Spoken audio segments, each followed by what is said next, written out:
Welcome back. Welcome back. It is Wednesday and it's cold outside. Unapologetically strong on WOVU 95.9 FM. I got some special guests here today. So during this Women's History Month, oddly enough, we were going to have, Teri Donelson, because let me go ahead and just turn your mic on. Let me just be honest. For as long as I've known you, I've never called you that. I've called you T. I don't even know what I thought your last name was, but what I do want to do is introduce Teri. She is the founder, CEO of Purpose Chasing Academy, co-founder and CEO of Extreme Hip Hop. Welcome to the show. Thank you very much. Let me clear it up. I'm the COO. COO. Yes. So they need another O. COO, yeah. Okay. So I have to make it, yeah. Is that right? So COO. Yes. Of which one again? Of Extreme Hip Hop. Of Extreme Hip Hop. Well, yes. Welcome. Well, on this Women's History Month, we do. So every second, what is this? Third? This is the third. Every third Wednesday of the month, we're going to do something called Brother to Brother. So if anyone follows me on LinkedIn, know every Wednesday I send out a newsletter of an article and it's geared towards Black men. So it just so happened that we have a secondary guest, but he's not really a guest. He will be just like Steph during the first Wednesday of the month. She's our wellness. So her and I, we go back and forth. Steph Lewis, she's a therapist, so her and I go back and forth. And so every third Wednesday of the month, I like to bring in Dorian. What's going on, D?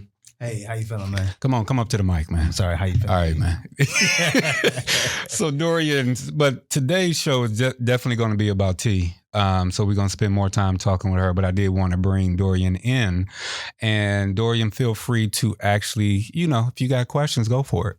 For sure. All right. So what I do want to do is pop over. So you are doing a lot of things in the community. And if I or T, let me make sure I'm talking to the right person.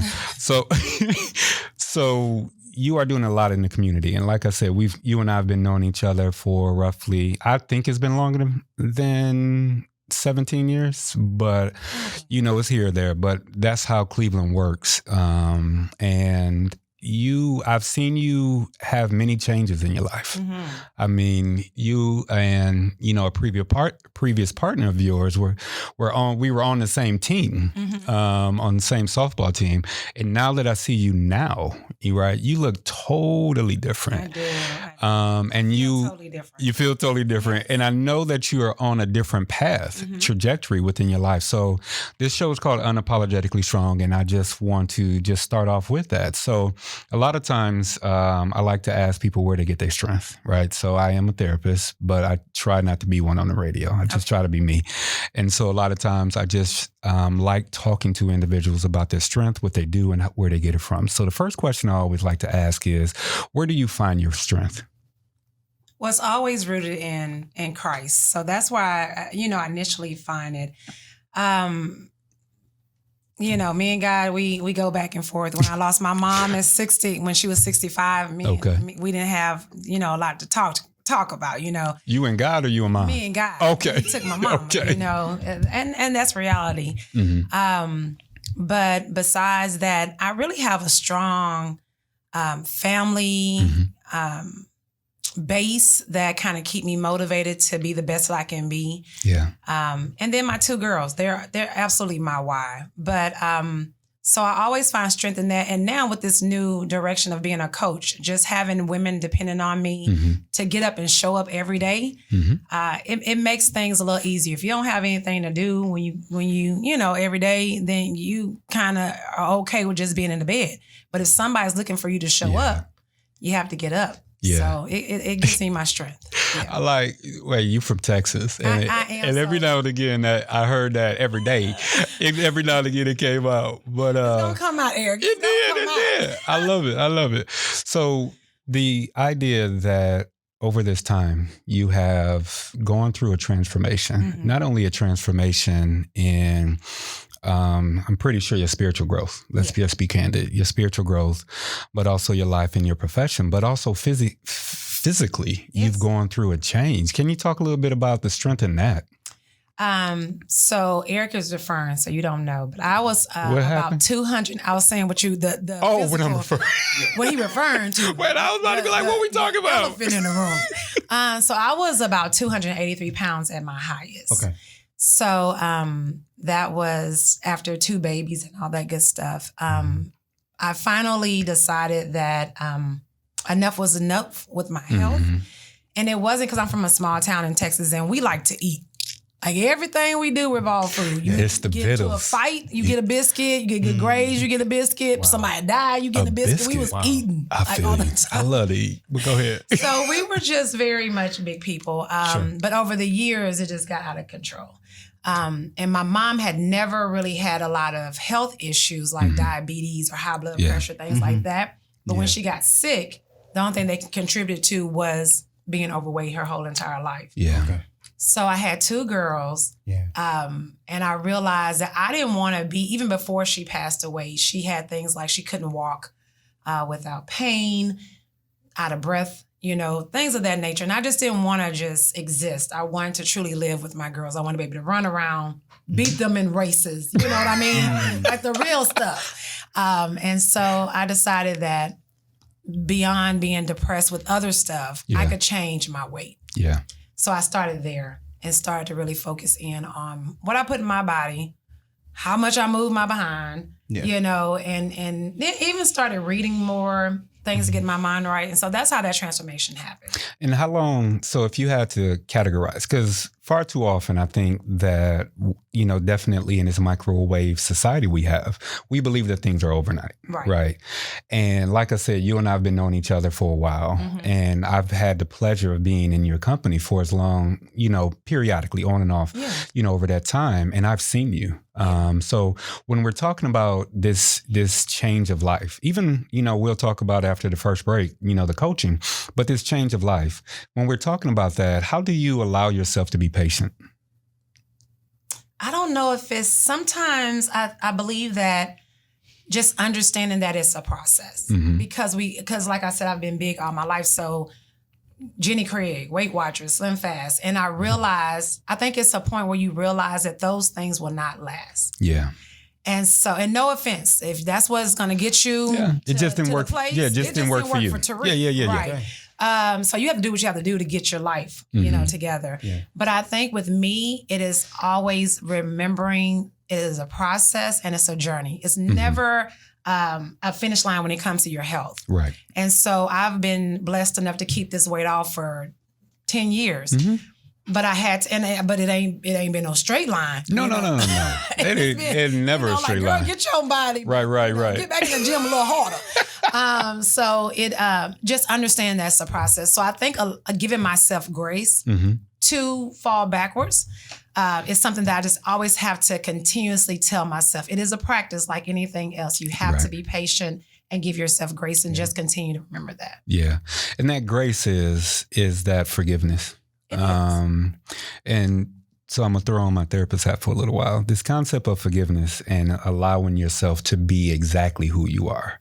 When, into this process, did you really realize that I got to live in my truth? I got to live exactly who I am? Funny enough, it was in the process of losing weight. That's when I shed a lot of things besides just weight. Yeah. And I had to realize I couldn't live for my mama. I couldn't live for even my kids. Right.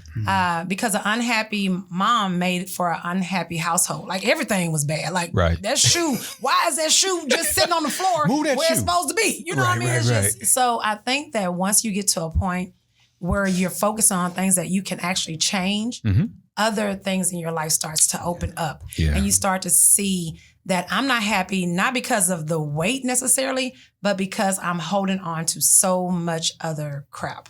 Because when you're in that process, all you see is the process. That's it. And I guarantee there's a number of individuals that you come in contact with, right? Is, just like, oh yeah, I can do that. Or I can, you did it, I can do it. Right. we don't necessarily allow ourselves to be honest about the struggle. So when you're connecting with other people about your journey, have you found that you allowed yourself to be a little bit more honest now that you're seeing things differently? Yeah, I really have always been an honest person about any of my process. Because after I lost weight, I went and got a mommy makeover, and people, they talk to me about things, and they was like, Time out. What's a mommy makeover?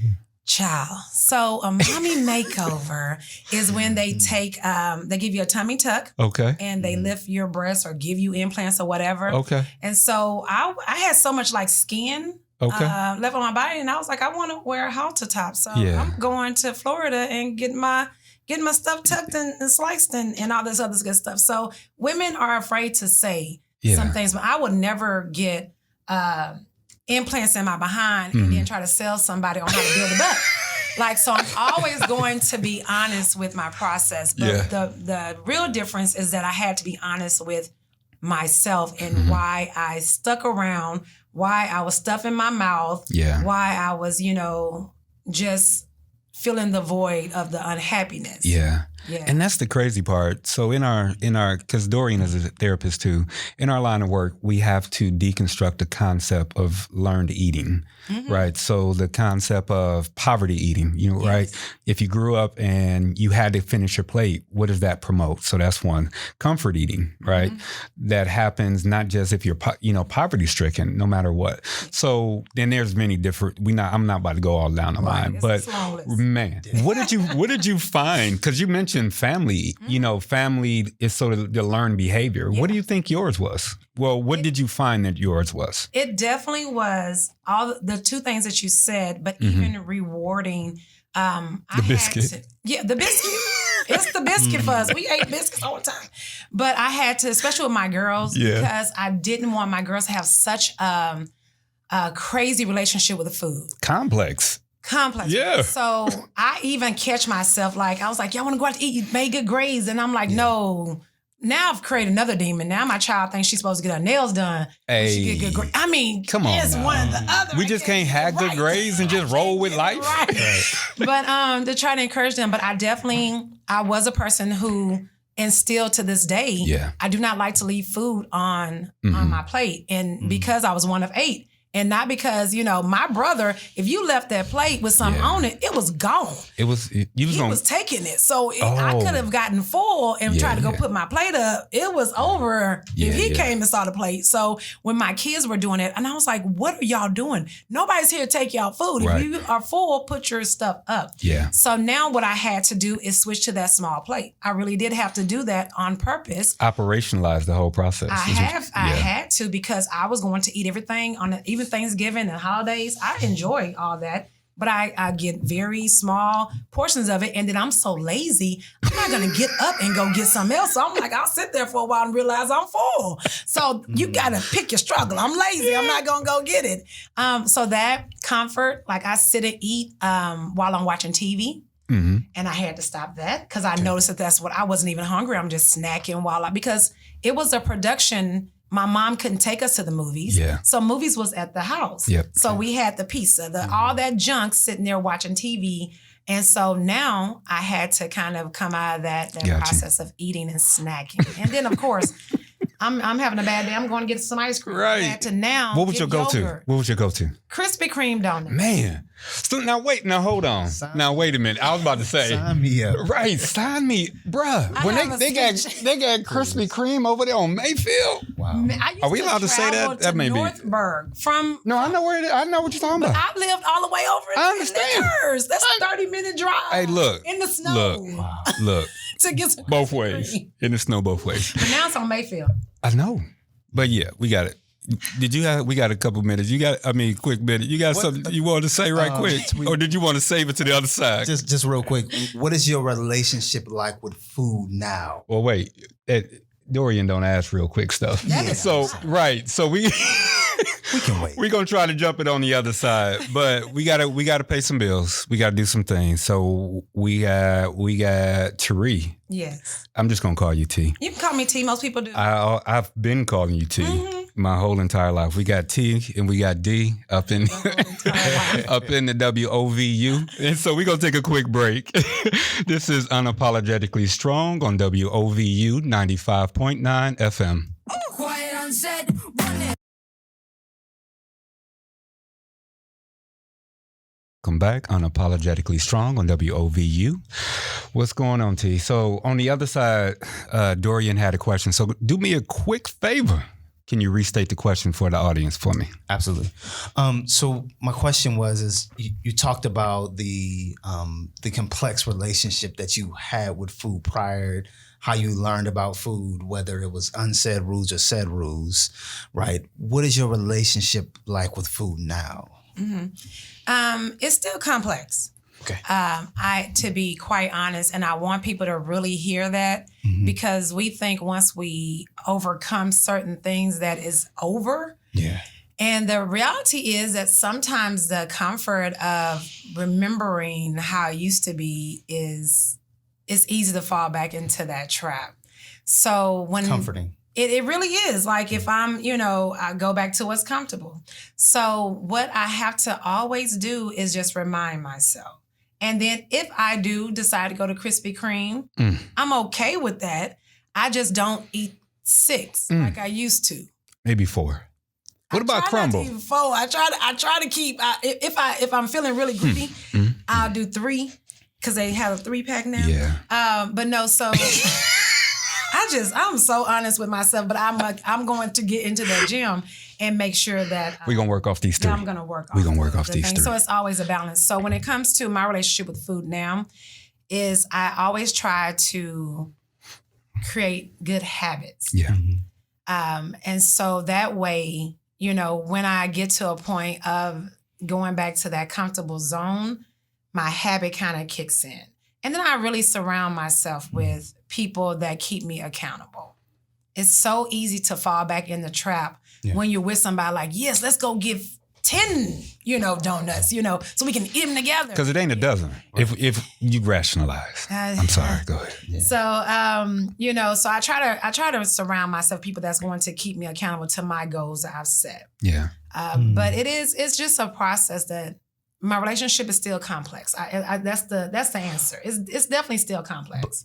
But it sounds like you've made extensive efforts and trying to not necessarily put in the box, but put in the box per se, right? Yeah. Like I hear you saying, hey, I'm trying to be honest with myself. Yeah. Right. I hear you saying, hey, I'm trying to have some accountability measures. Absolutely. And in addition to that, I'm going to have some boundaries, right? Absolutely. So I think it's to me, if we talk about it like it's a person, right? If food was a person, this relationship has changed over the years. You've grown over the years. Absolutely. How you look at this relationship is different. Absolutely. How you interact in this relationship is different. Absolutely. Right? And comes with all those benefits. That's really interesting. Yeah. And even going back to... You got to embrace it. Go ahead. But going back to learned behavior, like we only had about 3 vegetables. Yeah.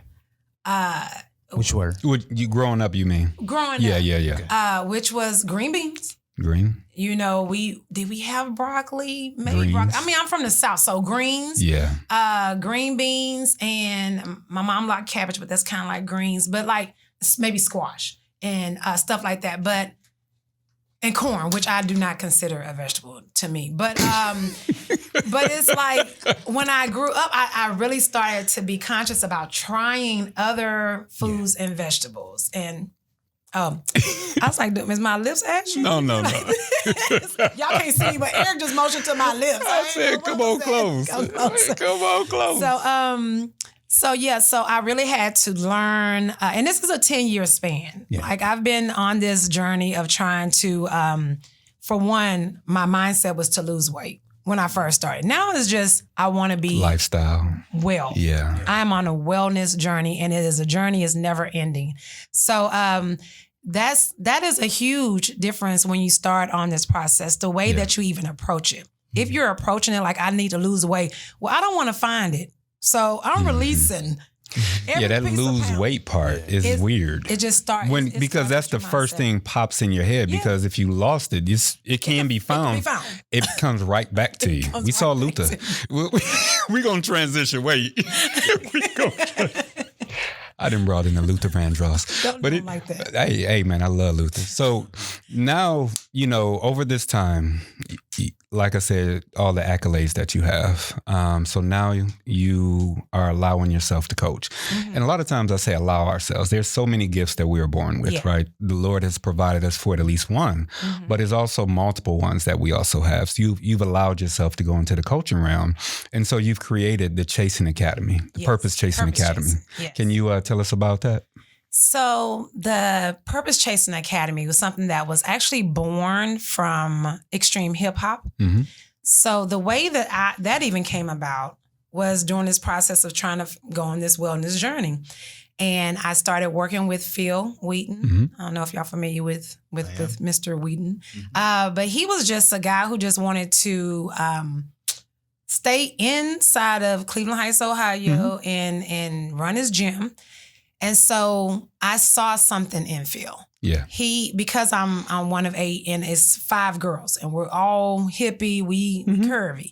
And so they never wanted to go to the gym. But Phil really made people feel like it does not matter where you're at. Right. You're going to get this work. Right. And so I love that about him. So anything he did, I was doing. I was down to do. And it really took me on this love of cardio fitness.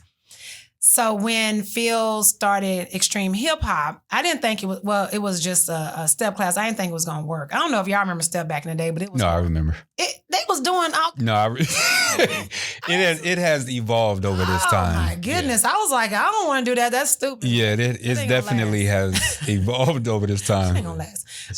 And so we did it. And it was fun because we were learning with him because he wasn't a step teacher. Yeah. So he got to a point where he was like, they want me to come. That's my Phil impersonation, his voice. Do it again. They want me to come, to they city and do the class. And I'm like, well, go. Like, you can do this. Like, you are really, like, you have a real gift, right? And he was like, no, I don't want to. So I'm like, okay, cool. I left alone because I had a job. I had a full-time job. I'm not about to stress myself out with you. Right. So eventually I was like, I can help you because people really like this. So what I can do is set you up a YouTube channel. Phil thought I was so smart because he's not a media guy. He don't have any type of those type of things, social media. So he was like, you can do that? And I was like, yes, and I'm going to do that for you. I'm going to give you that gift. A YouTube page. There you go. And so he thought I was just so smart. But anyway, so it started with that. And so we started, and then I just started seeing things bigger than what he started seeing them. So then we just became really close and moving and I'm like, we can go on the road. You really can. And he was like, well, I'm going to charge him about $100.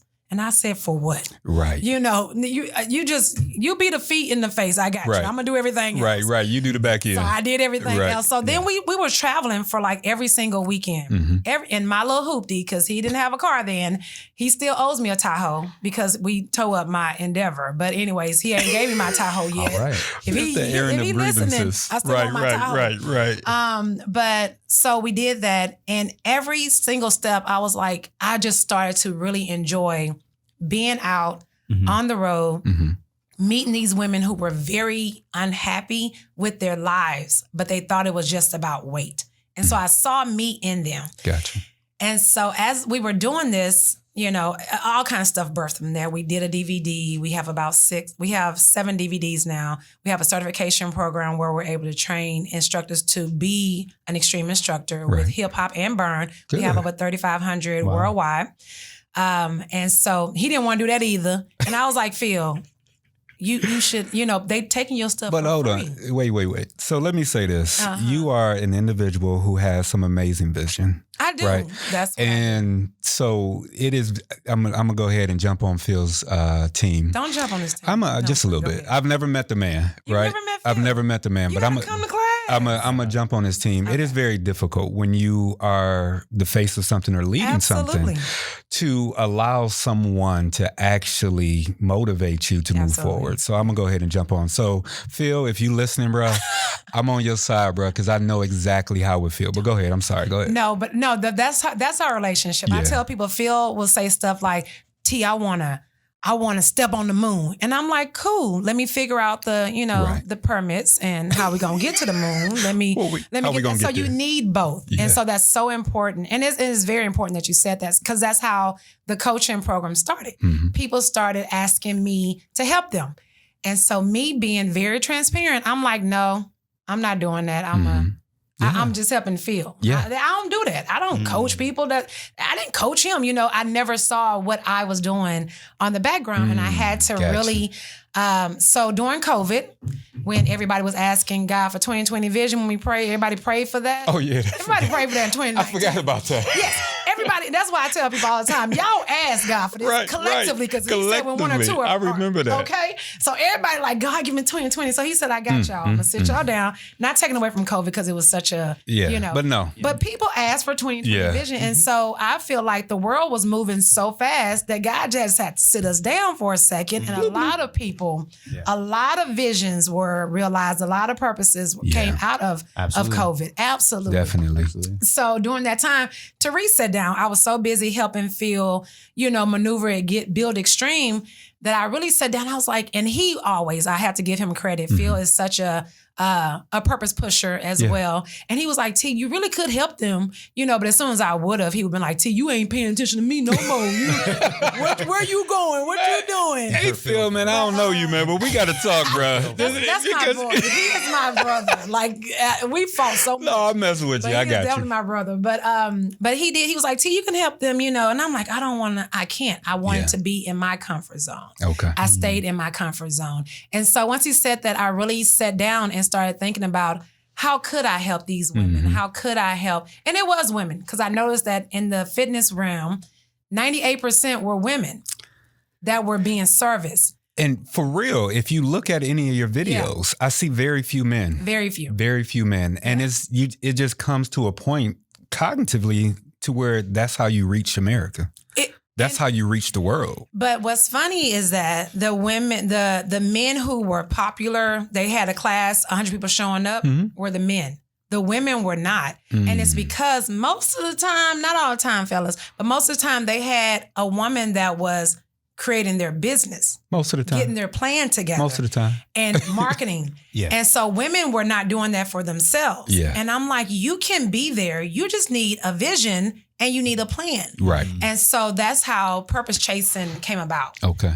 Because women are so busy. We really don't. Oh, 1 minute. Oh, we really don't. I'm so bad at these signals.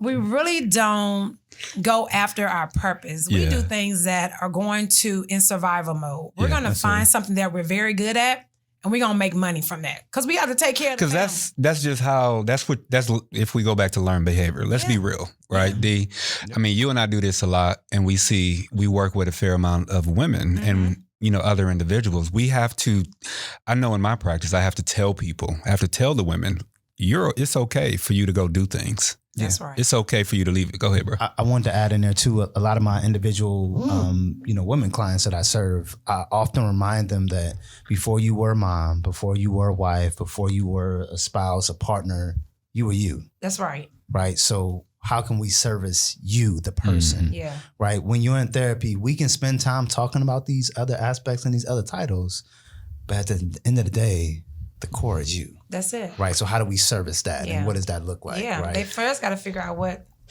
that looks like for them. All right, let's pay the bills right quick. Okay. We come back on the other side.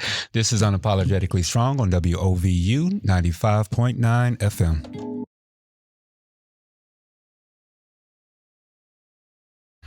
Welcome back, WOVU 95.9 FM, Unapologetically Strong. We got Teri T. You said it right, though. I did. A lot of people don't say it right. And D, what's going on, man? What's going on? So D, you have been quiet this whole time, which is, let me reintroduce. No, it's fine. So every third Wednesday of the month, we're going to have a segment called Brother to Brother, to where we're going to focus on Black men. So we're not going to do therapy online, or not. although they listen to us online. Yeah. We're not going to do therapy on the radio, but we're really going to come, from the standpoint of Black men. Okay. Right. Uplifting Black men. So I'm going to put a little plug. So if you go to my LinkedIn page, I had released an article, and that article had a lot to do about what we're seeing online that men are searching for or pertaining to Black men, right? So mental health awareness. Absolutely. Is number one. Obviously, second one is financial freedom is number two. So black men are searching for that. And then third is overall holistic wellness. Okay. So so you go to my LinkedIn page, you look at the article, and it talks about this insurgent, and I don't think it's new, let's be real, of awareness of mental health, finances, which has always been there, but also community support, right? So that idea of community support. So what I want to do is, so D will be here every third Wednesday. And so today was his first day up. So how you like your experience? So how you like the studio? Oh, the experience so far has been great, man. It feels like a natural conversation. Yeah. I don't need to be anything. I just need to just be you, me. bro. There we go. It's, and it's the opportunity. There's no pomp and circumstances, as you know. Well, as you notice, you've been knowing me for a while. Yeah. There's no pomp and circumstance. It is what it is. And so the idea of the show is just to talk about this overall strength. Dorian, keep touching his mic. Yeah, I'm going to get it together. I'm just trying to figure We just talking about, so it's just overall strength. So I welcome you, D. And so, in April, we're gonna make it happen. All right, so let's bounce over. All right, you ready? You back? Yeah, I think that's such an awesome thing. I think that when it comes, and this is just something just on that. I have 3 brothers, and so even working with Phil, and this is his story, but he dealt with depression, struggle. A lot, which really made his mantra of "Don't stop, don't quit," because he tried to commit suicide. And he tells the story, so I don't feel like I'm doing anything. Right. But the fact that I feel it's so important for men to have their groups that they talk to without women, just because I feel like women, and even with women, a group only, I feel like even though we need each other, sometimes we need just our space to be vulnerable and to be able to talk about different issues and realize that other men are dealing with the same things that they may be dealing with. I think why Extreme is so popular amongst men, because we do have quite a few men, is because they see Phil, this big, strong guy that they feel like don't have any issues. And when he tells his story, he's saving lives. And I tell him that all the time, that I always saw you were bigger than what you saw, that God spared you for a reason, because there's so many men who, after Phil tells his story, say, like, I never thought that somebody who looks like they have it all together like you, with all these muscles, all these women, and Phil will say, I can be in a room and feel alone. I'm going to transition over to you. Yeah. But the last thing that I wanted to say about that, when we talk about suicide with men, it's when the dignity of their manhood or their maleness is impugned or damaged. That's when we go down. So the dignity is, in my opinion, is in the soul, right? We look at men, men are mentally strong. Right. We've been through a lot, especially Black men. We're emotionally strong because we're taught from day one to hold it in. Right. We're physically strong because we're taught to build up our body.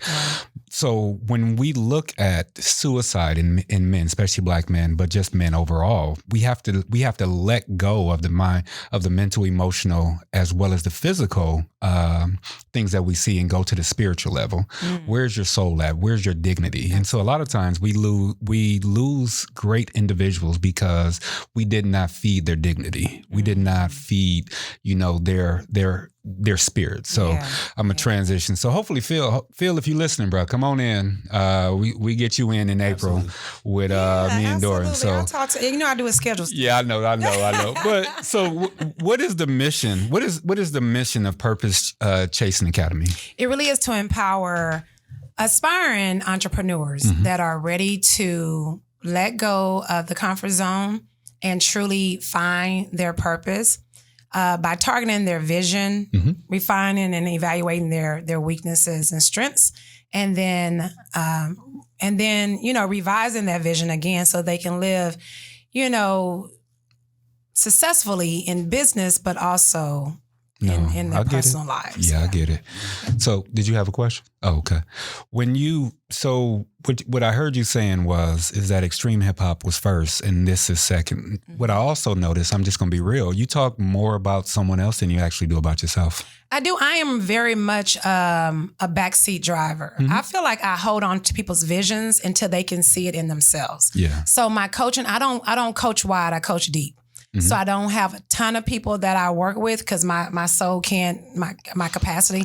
I really do love every last one of my clients. So I really get to know them. And like you were saying, they don't know who they are yet. Right. Because they've been a mom. For me, my mom instilled in me, you get good grades, you go to college, you find a man, you stay at a job. Like that's the goal. It's never find out what you love to do. Yeah, and that has been around forever. Yeah, but it's still in our community. Right, in our community. Yes. Go ahead. Because not all communities do that. Boom. Yes. I was going to say that, but I didn't want to keep interrupting you. Go ahead. Keep going. Not all communities do that. And so coming from a small town, population 990, shout out New Waverly, Texas. Boop, boop.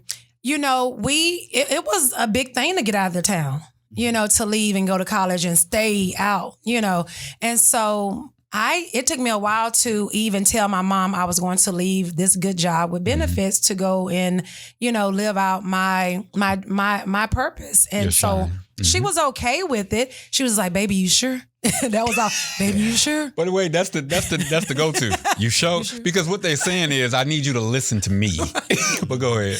And so I'm a person that can, after, talking to women and getting down to the truth and things like that. And it's just through conversation. And I can kind of see what their passion is. But what a lot of times women feel like, I can't leave my job because I have kids and I have responsibilities. I can't leave my job to do this thing that I love to do because I don't see how I can make money from it. Yeah. Well, that's where Teri comes in, where I can show you how to really strategically package your dreams, right, so that you can create it into a business, or not even being the head of the business, but maybe you are part of the support of the business. I'm CEO of Purpose Chasing Academy, but I don't have to be the head. You can be a support. Everybody can't be the chef. Right, you need some support. You got to have somebody that can hold the vision, that can move the vision forward. So a lot of times women think, entrepreneurship mean that you have to own your business. You don't necessarily have to own your business to be an entrepreneur. Right. So just learning how to package that thing. When you allowed yourself to put this together, can you talk a little bit about the process? Because a vision in your head is different than a vision on paper. Yeah. Let's be real about it. Yeah. So talk about your process. So if there's some budding entrepreneurs out there, talk about your process to put this thing out. The first thing that they really have to do is be honest with themselves that they're unhappy where they're at. But then figure out after that, it's a process in figuring out what your passion is, and then making sure your passion aligns with your abilities and your values. So all that's a process that we go through. Your ability and your values. Yes, I can have passion. I can love playing basketball. Sure. But if I don't have the skill set to play basketball, that's not for me. Can't put the basket in the hole. You can't. But that doesn't mean that you can't go to an NBA team and figure out how you can work inside of the arena of the I love extreme. I'm not an instructor, but I taught people how to be an instructor. And online. So let's just go online. So a lot of what we see is individuals saying, do this, you can do this, you can do this. And so we got all these individuals, and you're correct. 2020 was an amazing year in growth in economics online and whatnot. But we hear you can go do this, you can go do this, you can go do this. What I very rarely hear is we can go do this, we can go do this. Absolutely. I hear so much of individuals saying you can go do this without realizing you need a we. You need a we. Can you talk about that? I love the saying. I don't know who said it, but it wasn't me. I'm not going to take credit, but you can go fast alone, but you can go further with a tribe. Amen. And so that's the concept that I always keep. When I coach in a group setting, unless someone really, really wants one-on-one. But I coach in a group setting because if I have a question, you may have had that question or not even realize you had that question, but that question triggers something in you and now it's enhanced you. Amen. So being around other people helps. And then you're able to, we want to do this. Let's collaborate. So now not one of us is doing the business. Now we're doing it together. Right. So it's always a process. And then just the accountability of it all. Absolutely. Will take you further than anything else in life. Because just like when it comes to personal training, I know how to go out there and lift weights. But let me tell you, when I go in there by myself, I'm going to treadmill for 5 minutes, be like, girl, you did that. Let's go get a Krispy Kreme donut. You know what I mean? We back at the donuts. We back at the donut. We done came back around. It's going to always wrap back to the Krispy Kreme. But it's about that accountability that can truly take you far. So when I'm working with talking to, and I do have a masterclass. It's free, a masterclass to kind of get people to start thinking about this. But I do want to say it is not a quick fix for anything. And you're getting sold that so much on social media that you can become, you can start making, that's $1,000 a day. That's a lie from the pits of hell. You definitely, you know, said the pits of hell. It is a process if it's going to have longevity, just like with weight loss. If you want to lose 10 pounds, I can tell you how to do it, but guess what? It's coming back in 2 days. In 2 days. It's coming back really quick. But if you want to succeed and have longevity, it is a process and it's going to take time. All right, so we're going to take a quick break. On the other side, what I want you to do is give out that information. Okay. So our last segment is usually about giving out information, adding support. So what I want you to do is get all your masterclass and all your numbers ready. Okay. On the other side, so I'm giving you a heads up. There you go. This is Unapologetically Strong on WOVU 95.9 FM. All right, you heard that music. You know what that means? Let's pull up a window seat and see. And let's close this out. Okay. So this is Unapologetically Strong. I'm your host, EKing. We got Teri. We got Dorian. So let's, without big shout out to Grandma Ellen. So my listening, my listening audience have, grown by one. All right. Big shout out. Hey, progress. Hey, you got to be consistent. You got to be consistent. All right. So during this segment, like I said, I want you to actually just put your information out there. I'm pretty sure there's people listening, as much as I play around, pretty sure there's people listening and people that, would like to have your services. So if you could, how can people reach you? So I am Teri Donelson on all platforms. It's TeriDonelson. And I know you're probably saying to yourself, that sounds like Terry, but it's not. It's an accent on my I, which makes it Teri. My mom was trying to be fancy, but it is TeriDonelson. That's my website, as well as Facebook, Instagram, LinkedIn, IG, TikTok. You can find me on all those platforms. But if you want to work with me, I am a person that likes to court. I know y'all don't hear about that too often anymore. Courting. You done came from down south. I'm from down south. I tell my daughters, I said, them boys better court you.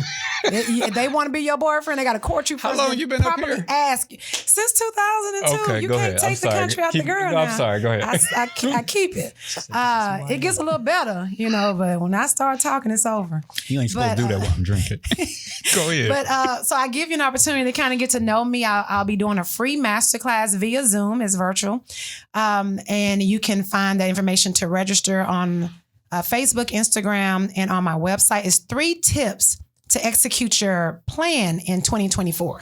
Yeah. Because, we all had a plan on December 31st. And just like working out is done January 15th. People okay. Everybody have their resolutions. Okay, because I'm like, okay. New Year's we did. Y'all did on the 31st. Right. And then y'all gave up on the 10th of January. So I just want to help people get back on track. I got 3 tips for you to help you get back on track. Make it happen. So coming to your masterclass, how long is it? It's about 45 to an hour, depending on questions. And it's free? It's on Zoom? Free. Yeah. Is it recorded? I do not keep it recorded. Yeah. Nope. Okay. And it's 8 p.m. So everybody should be home by then. 8 p.m. It's Eastern Standard Time. Gotcha. Yep. Who's So it's 7. I have a pretty good following. Okay, so good. We have people all over the country. You gotta do. I have clients in different countries. Yes. Shoot, I got style on the radio. So we've talked about just some of the things that you've done and how you allowed yourself to flower. What I always like to ask people, towards this segment, like, where you going next? What's next for you? I'm really happy right now. Knock on wood, because you know how That ain't wood. it's not wood. No, go ahead. But you know how the enemy tries to attack when you're in a good place. Yeah. But I very much am.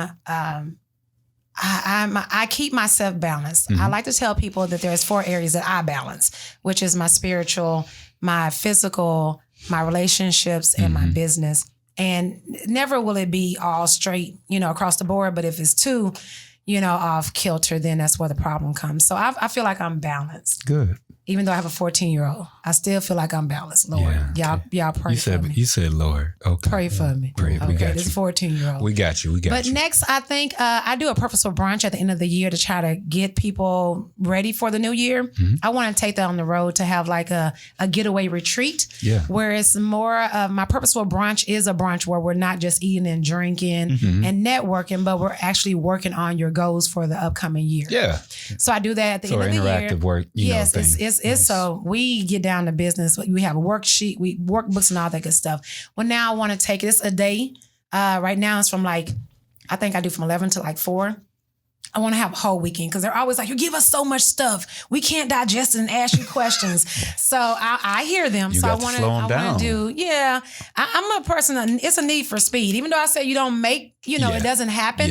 But if you sit in it, and you Lord, I'm going to pray about it. And then I'm going to fast about it. God had already told you what to do. Stop playing with him. Come up off it. Come up off of it. Come up off it. They waiting on you to start living in your purpose. Right. Somebody's waiting on you. So I love it. So I'm going to take it. It's going to be a weekend retreat. Is that your, they call it the big fat hairy dream? Is that it?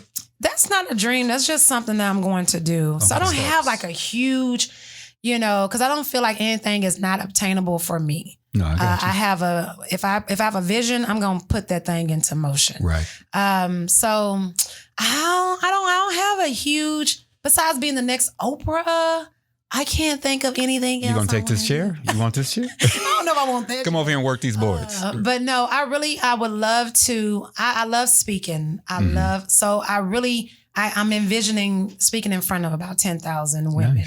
Nice. So that will happen. I don't know when. Yeah, but it will happen. It's gonna happen. I heard. I had a buddy of mine, one of my accountability buddies, and he said one of the things that he wants. He's a marriage and family therapist. He wants to rent out. He wants to get a cruise ship, and a cruise ship of families. Yes. Because I asked him, I said, "So what's your big dream?" He said, "My vision is to have, to have my therapy. Have a weekend on a ship." To where all the family we do, it's 4 families. You'll have your men's therapy or your men's mission, your women's mission, and the family mission. So I said, that. Wow, I hadn't thought about that one. Tell them to do it. Right. That ain't no big dream. This brother, go out, get him a travel agent. Yeah, do it. This brother, he's in North Carolina. Yeah, real cool dude. Like I said, Chris, shout out. So we got to have big hairy dreams, and I appreciate you being an individual to allow, yourself to be there. To be a part of other people's dream. Absolutely. So I'm gonna go ahead and give you a caveat, or I'm gonna go ahead and just be like, continue to focus on you. This is not the end of the program. We got 5 minutes, but it just in my spirit, it was just, there to say, continue to focus on you. I hear the amount that you're pouring into others. Yeah. I hear that. And I've been knowing you for a while, and you have always been congenial. You've always had that southern smooth, and you've always been giving. From the first moment I think you and I met, you've always been giving. And at times we forget to give to ourselves. Absolutely. So I want you to keep, giving to yourself. Dorian, what you got over there? Yeah, you took the words right out of my mouth. part of what I was going to say was, before you queued it up, was yes, I noticed the same things in just this discussion and how you really pour into others and for myself. And we probably talked about it in some senses, but I was kind of curious to know, like, how do you manage your own self-care? And what does that look like for you? Vacations. I do. And it was a time where I wasn't financially able to do it. So God has blessed me to be able to say, Amen. I'm out of here for a week. Yeah. And giving me that flexibility by being my own boss, where I can say, y'all got it for the next 2 weeks. And I'm able to do that with my kids. And I definitely make sure that in my gym, everybody gets the best of me when I get to the gym in the morning. Everybody does. Because I work out all the frustrations there. But it is something that I do have a servant heart, and it brings me joy. It doesn't bring me stress. And so, like I said, when you asked me that question at the beginning, getting up knowing that I'm going to help someone else brings me joy. And so I definitely try to make sure that I give myself, people know not to contact me before 11 o'clock because I'm at the gym. So I create boundaries with myself so that I can take care of myself, because it wasn't always there. Yeah. And go ahead, D. No, come on, you're part of the show. I'm all right. Well, so I didn't have a follow-up question, but I did want to add it. Put your therapist hat on. The Yeah. I got two. Right. Yep. So the observation that I noticed, or at least that I'm hearing, is that part of this journey for you, once again, we talk about food in some senses, but it's really changing a relationship with self, right? That has really brought about all these other external changes. See that we ain't even charge Don't charge me. Right. Don't charge me. And so therefore the gift that you've cultivated within yourself, you're able to give to other people. And even that has afforded you a lifestyle. It has. Right. Yeah. One that I think me and E talk about all the time. I mean, you can make more money, but you can't get more time. Say it. So time to me is something we can't get back. Once it's gone, That's right? it. So can we be precious about how we spending our time, what it looks like, right? Are we providing things that's nourishment to ourselves, but also nourishing to other people, right? And what does that look like? And so it sounds like, the gift that you have gotten as far as being an entrepreneur is the time freedom. And that to me is way more valuable than money. Yeah. Right? Amen. So that's a blessing in itself. All right. So thank you so much for spending time. Thank you. Teri Donelson, the founder, CEO of Purpose Chasing Academy, as well as the co-founder and COO of Extreme Hip Hop. Thank you so much for coming out during this time of, as we close out Women's History Month. Like I said, you were scheduled first, and then, I asked Dorian, a little while ago to be a part of the show, but we're going to close it out. Thanks everybody for being here. This is Unapologetically Strong on WOVU 95.9 FM. Catch you next week. Peace.